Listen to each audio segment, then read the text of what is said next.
அனைத்து mega TV நேயர்களுக்கு அன்பான வணக்கம். இது யோகேஸ்வர் காய்கறி வைத்திய முறை பற்றிய காய்கறி வைத்திய குறிப்புகள். இன்றைக்கி நம்ம பார்க்கக்கூடிய தலைப்புன்னா தோல் நோய்களில் குறிப்பாக மருக்கள்.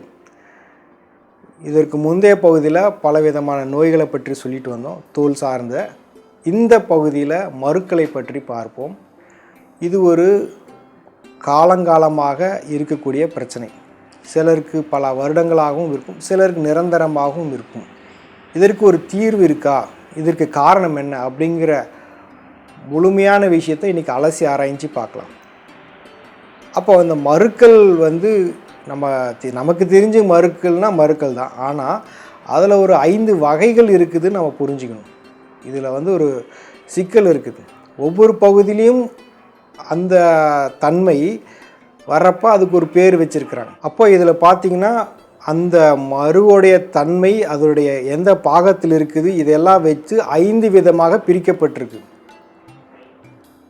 அப்போ நோய் அறிகுறிகள் அதனுடைய தோற்றத்தை வச்சு ஒரு 5 விஷயத்தை நம்ம தெளிவாக தெரிஞ்சுக்கிட்டு அப்புறம் ஒவ்வொன்றா காரணங்களாக பார்ப்போம். அப்போ முதல் விஷயம் என்ன அப்படின்னா இழையுறு மருவு. இது ஒரு நூல் வகை போன்ற ஒரு தன்மை கொண்டது. இழையுறு மருவுன்னு சொல்லிட்டு இது அதிகப்படியாக முகத்தில் வரக்கூடியது. கண்ணு, மூக்கு, காது இதை சார்ந்த அதை சுற்றி வரக்கூடிய மரு அப்படின்னு நம்ம பார்க்குறோம். இது முதல் வகை. ரெண்டாவது தட்டையான மருக்கள். இது அதிகப்படியாக இருக்கக்கூடிய பாகம் என்ன அப்படின்னா இந்த தாடை, கழுத்து, மேல் தாடை இந்த பகுதிகளில் இது வரும். இது இரண்டாம் வகை. பொதுவான மருக்கள் அப்படிங்கிறது கைகளில் வரும். கை பாகங்களில் உள்ளங்கை, மேல் கை இது பல பாகங்கள்லையும் கை சார்ந்த பகுதிகளில் வரக்கூடியது. நாலாவது பன்மரபணு இது குருக்கள். அதாவது இது எப்படின்னா மரபு வழியாகவும் வரும், அதே சந்தர்ப்பத்தில் மருக்களாகவும் எடுத்துக்கலாம். ஆக இந்த மருக்களெல்லாம் மரபு வழியாக வந்தது அப்படி கொண்டு தான் நம்ம இதை பார்க்கணும். ஏன்னா ஒரு சிலருக்கு மரபு வழியிலே அதிகமாக இருக்கும், அவங்கவுங்களுக்கு பார்த்தா அப்படியே இருக்கும். இது எங்கே இருக்குன்னா கால் பாதங்களில் வரக்கூடிய வாய்ப்புகள் அதிகமாக இருக்குது. மிக முக்கியமாக அந்த கட்டை விரல், கால் விரல்களுக்கு பின்புறமாகவோ இல்லை பக்கவாட்டிலையோ மேல் பகுதியிலையோ வரலாம். இது ஒரு வகை.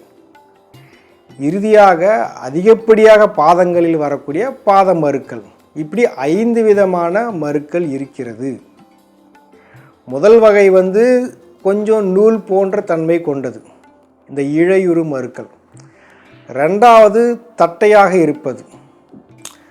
மூணாவது ஒரு நிறமற்ற தன்மையிலையும் வேகமாக பரவக்கூடியதுமாக இருக்குது.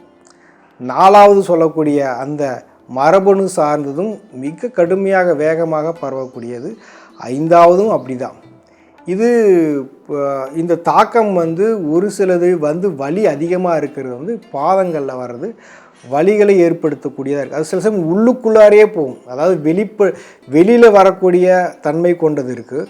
உள்ளுப்புறமாகவே அதிகப்படியாக ஆகிறது இறுதியாக இருக்கக்கூடிய பாத மருக்கள். இந்த விஷயத்தை நம்ம எப்படி பார்க்கலாம் அப்படின்னா, அப்போ இந்த தோல் கடினமாகுது இல்லையா, இந்த தோல் கடினமாகிறதுக்கு காரணம் என்ன? அப்போ இந்த காரணிகளை கொண்டு இதுக்கு நிவாரணம் கொடுத்தா தான் சரியாக இருக்கும். நம்ம இதற்கு முந்தைய பகுதியில் கூட நம்ம என்ன சொன்னோன்னா, அந்த திடக்கழிவும் நீர்க்கழிவிலிருந்தும் சரியான முறையில் வெளியேறாத கிருமிகளால் எத்தனை பாதிப்பு இருக்குங்கிறத நம்ம காஞ்சுரி தடிப்புங்கிற பாகத்தில் நிறைய சொல்லியிருக்கிறோம். அது மாதிரி இதுவும் அதே போல தான் ஒரு விதமான வைரல் இன்ஃபெக்ஷன். இந்த தொற்று, இந்த இன்ஃபெக்ஷன் ஆனது இப்படி உடம்புக்குள்ளார ஏதாவது ஒரு பகுதியில் போய் அங்கிருந்து அதனுடைய தாக்கத்தை ஏற்படுத்தும். என்னென்ன பகுதிகள் அப்படிங்கிறத நம்ம இப்போ பார்த்துருக்குறோம். அந்த பகுதிகளில் இருக்கும் பொழுது அது சார்ந்த திசுக்களை இப்படி சேதப்படுத்து, காயப்படுத்துது. அப்புறம் அதுக்கு ஒரு பேர் நம்ம வச்சுருக்குறோம். இந்த மாதிரி பிரச்சனைக்கு நம்ம இந்த தோல் இருக்கக்கூடிய நார்ச்சத்து, நார் இழைகள், அதே மாதிரி நீரில் இருக்கக்கூடிய ஊட்டச்சத்துக்கள், இது எல்லாமே நம்மளை விட்டு போகும் பொழுது தான் அந்த அந்த நார் திசுவானது அழிந்து அதனுடைய அந்த ஃப்ளெக்சிபிலிட்டின்னு சொல்கிறாங்களே அது இல்லாமல் இது வந்து வருது. அப்போ அது மீண்டும் நம்மளை நிலைநிறுத்துறதுக்கு காய்கறிகளுடைய உதவி கட்டாயம் தேவை. ரெண்டு விஷயத்தை பார்க்குறோம். ஒன்று வந்து அந்த அந்த பிரச்சனைக்கு மீண்டும் பழைய நிலைக்கு கொண்டு வர்றது. இன்னொன்று வந்து அந்த நோய் காரணிகளை சம்ஹாரம் பண்ணுறது. ஏன்னா ஏற்கனவே மறு இருக்குது, வந்துருச்சு. வந்த பிறகு அதை எப்படி எடுக்கணும், இனிமேல் வராமல் இருக்கிறதுக்கு என்ன பண்ணணும், இந்த ரெண்டையும் வச்சு பண்ணுறப்ப திருப்பி வராமல் என்ன சொல்லுவாங்க இல்லையா, காலில் இதெல்லாம் வர்றப்ப வந்து என்ன பண்ணுவாங்கன்னா அதாவது இந்த ஆசிடு போடுவாங்க, அல்லது பிளேடு ஏதோ ஒன்று பண்ணி ஒரு சர்ஜரியாவது பண்ணி அறுவை சிகிச்சை பண்ணி அதை வந்து பண்ணாலும் திருப்பி வரும். அப்போ இந்த வந்துக்கிட்டே இருக்குங்கிறது வந்து இந்த நோயில் ஒரு முக்கியமான பகுதி. எடுக்க வந்துக்கிட்டே இருக்கும். அப்போ ஏன் வருது, அதை வரதை எப்படி நிறுத்தணுங்கிறதையும் நம்ம பார்த்துக்கணும். இதுக்கு முன்னாடி பகுதி அப்படி தான் தவிர்க்க வேண்டியது தான் அப்படின்றது முக்கியத்துவம் கொடுத்த மாதிரி இதுவும் தவிர்க்க வேண்டிய விஷயங்கள்லாம் வருது. அப்போ நார் திசுக்கள் அழிந்து போகக்கூடிய அப்படி ஒரு உணவு பழக்கத்தை நம்ம மேற்கொள்ளக்கூடாது.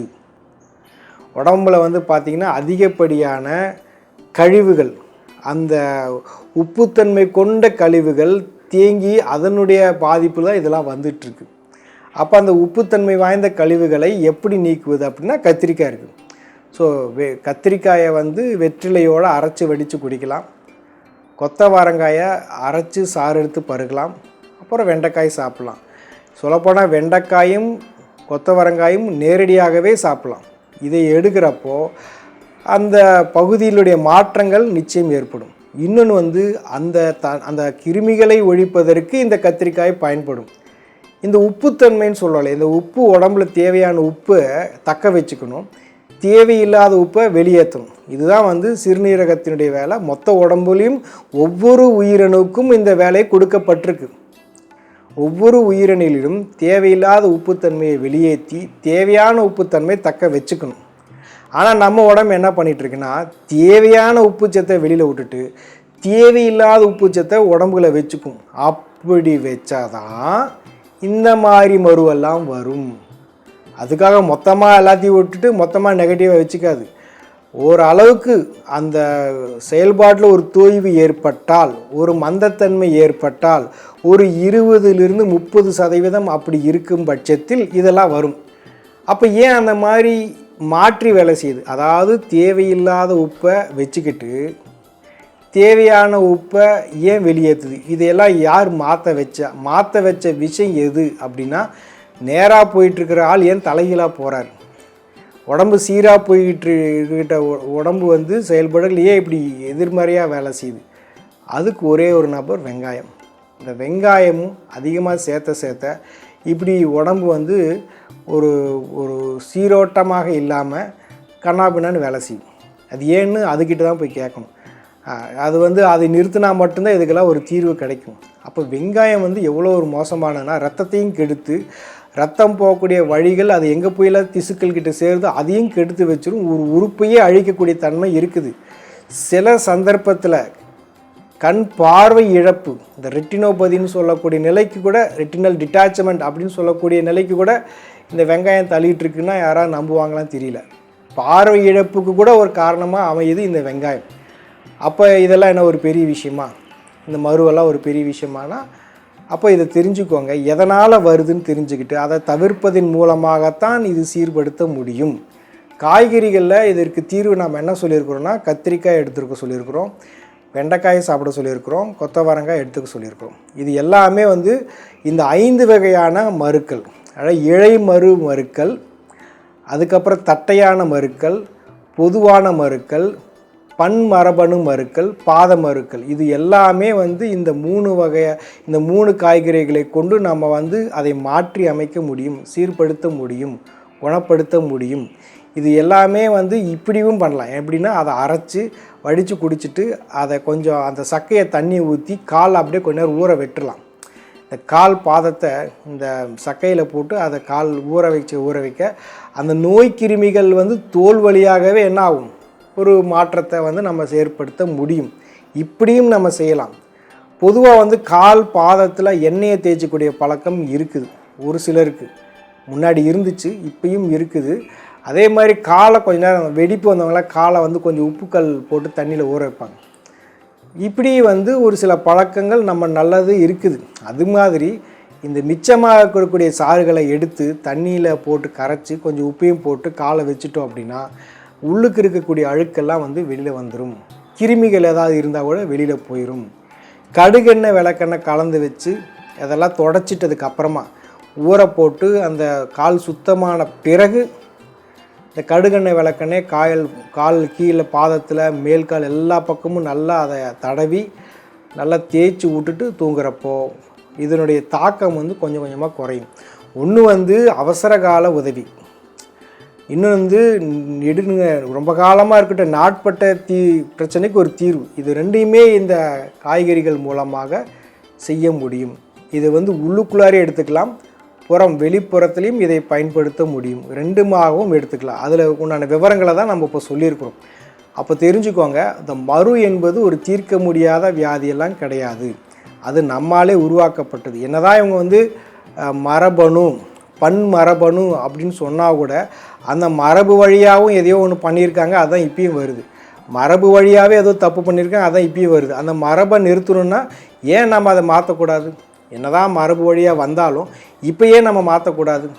அதனால தான் பார்த்தீங்க அப்படின்னா இறந்தவங்களுக்கு வந்து நம்ம படையல் வைக்கிறப்ப காய்கறிகள் வைக்கிறாங்க அப்படின்றப்போ அப்போது வந்து இறந்திருந்தாலும் அவர் இன்னொரு பிறவி எடுத்திருந்தாலும் இந்த ஞாபகார்த்தமாக நீ இதற்கு முந்தைய பிறவியில் இதெல்லாம் சாப்பிட்டு நீ ஆரோக்கியமாக வாழ்ந்தியே, இந்த பிறவியிலேயே இதெல்லாம் வந்து உனக்கு ஆரோக்கியத்தை கொடுத்துச்சே, இந்த நோயிலிருந்து நீ ஜெயிச்சு வந்தியே, அதெல்லாம் நான் உனக்கு படையலாக வைக்கிறேன், நீ எங்கே இருக்கியோ அங்கேயும் இதை ஞாபகப்படுத்துகிறேன், உன்னுடைய மனசுக்கும் சிந்தையிலையும் சித்தத்திலையும் அது ஏற்பட்டு அந்த வெளிப்படுத்தக்கூடிய தன்மையை பார்த்து நீ அந்த காய் சாப்பிட்டுக்கோ அப்படின்னு ஒரு ஃபேக்ட் சிஸ்டம் மாதிரி அந்த காலத்தில் இருந்தது. அப்போ பிறவி எடுத்திருந்தாலும் அவங்க மேலே ஒரு அக்கறை கொண்டு பொறுப்பாக ஒரு முறைப்படுத்தப்பட்ட ஒரு பழக்கம் இருந்துச்சு. அப்போ ஏன் மரபணுவை மாற்றக்கூடாது? அப்போ காய்கறிகள் வந்து மனிதர்களுடைய மரபணுவை மாற்றி அதில் ஒரு குணப்படுத்தக்கூடிய ஆற்றல் கொண்டது. அதனால் என்ன பண்ணிட்டாங்க, வெளிநாட்டவர்கள் என்ன பண்ணுறாங்க, இந்த மருத்துவத்தினுடைய பாதிப்பில் வந்து இந்த மரபணு மாற்றக்கூடிய தரம் கொண்ட காய்கறிகளுடைய மரபணுவை மாற்றிட்டா மனிதர்களை என்ன பண்ண முடியும்? ஒன்றும் பண்ண முடியாது. அதனால தான் வந்து மரபணு மாற்றத்திற்கு மிகப்பெரிய எதிர்ப்பு குரல் இன்றைக்கி வந்துகிட்டு இருக்கு. அதைய வந்து நிறுத்தணும், பழைய தன்மைக்கு போகணும், பாரம்பரியம் வேணும்லாம் சொல்கிறதுன்னு காரணமே என்னென்னா நாம் எடுக்கிற உணவினுடைய வீரியத்தை குறைச்சிக்கிட்டு இருக்கிறாங்க. நான் சொல்கிறது இப்போ நம்ம சொல்லிகிட்டு இருக்கிறது இதுவும் ஒரு நிவாரணம் கிடைக்கும். இருந்தாலுமே பழைய நாட்டுத்தன்மை பழைய பாரம்பரியம் இருந்தால் இன்னும் வெகு வேகமாக வந்து தீர்வு கிடைக்கும். இப்போ தீர்வே இல்லை அப்படிங்கிற நிலையிலிருந்து தீர்வு கிடைக்கும், கொஞ்சம் காலமாகும். இனிமே பழைய நிலைக்கு வந்தோன்னா ஒரு குறிப்பிட்ட குறுகிய காலகட்டத்திலே அது வந்து நமக்கு சரியாயிடும். விருந்து மருந்து 3 நாள்ன்ற மாதிரி 3 நாளில் ஒரு நோயை விரட்டக்கூடிய பழக்கம் நம் நாட்டில் இருந்துச்சு. இப்படி மாதக்கணக்கில் வருஷக்கணக்கில் வாழ்நாள் கணக்கில் ஒருத்தர் வியாதியோட வாழ வேண்டிய அவசியம் இல்லை, வாழ்ந்ததும் இல்லை. அது எங்கேயோ ஒரு அதிசய பிறவிதான் அப்படிலாம் நோயோட கஷ்டப்படுவாங்க. அவனுக்கு விதியில் ஏதாவது இருந்திருக்குமோ. அன்றாட மனித சமுதாயத்தில் ஒரு நோயோடு வாழ்ந்த சமுதாயமாக எங்கேயுமே நம்மளுடைய வரலாற்றில் கிடையாது, அப்படி எங்கேயுமே இல்லை. அப்போது விருந்து மருந்து 3 நாள்னால் 3 நாளில் அவங்க என்ன பண்ணியிருப்பாங்க, இந்த மாதிரி தான் செஞ்சுருப்பாங்க. நல்ல பழக்கத்தை, நல்ல காய்கறிகளை, நல்ல மருந்துகளை எடுத்து சரிப்படுத்தியிருப்பாங்க. அதில் இப்போ நம்ம சொல்லிகிட்டு இருக்கிற இந்த 3மே வந்து மிகச்சிறப்பான ஒரு தீர்வை கொடுக்கும். மரபணு சார்ந்த சிக்கலாக இருந்தாலும் அந்த சிக்கலை விடுவித்து நமக்கு ஆரோக்கியம் கொடுக்கறதுல இது 3மே மிகச்சிறந்த பங்கு கொண்டிருக்கு. அப்போ மருக்களினுடைய 5 விதத்தையும் நம்ம வந்து குணப்படுத்த முடியும். உள்ளுக்குள்ளாரையும் பயன்படுத்தலாம், புறத்திலும் பயன்படுத்த முடியும். இப்போ நம்ம பார்த்துட்ருக்கிறது வந்து மறு சார்ந்த பிரச்சனை. இந்த மருக்களுக்கு நம்ம இதை சொல்லியிருக்கிறோம்.